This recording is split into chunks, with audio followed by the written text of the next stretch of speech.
নবীর আরেক ভবিষ্যৎবাণী বাস্তবায়িত হওয়ারও সময় ঘনিয়ে এসেছে।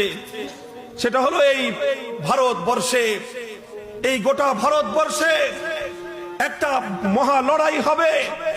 অনেকবার হয়েছে ভারতবর্ষে ঈমান আর কুফরের লড়াই, হক আর বাতিলের লড়াই। অনেক হাদিসের আভাস চূড়ান্ত আরেকটা লড়াই হবে। সেই লড়াইয়ের এক পক্ষে তারা থাকবে যারা ঈমানে বিশ্বাসী, আরেক পক্ষে তারা থাকবে যারা শিরককে বিশ্বাস করে।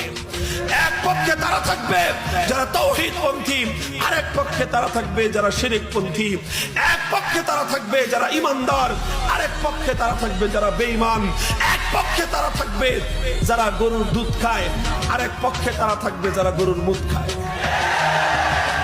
ইনশাআল্লাহ এটা নবীর হাদিসের আভাস পাওয়া যায়, এবং এটাও পাওয়া যায় সেই চূড়ান্ত লড়াইয়ে বিজয় হবে তাদের যারা গরুর দুধ খায়। চূড়ান্ত সেই লড়াইয়ে বিজয় তাদের হবে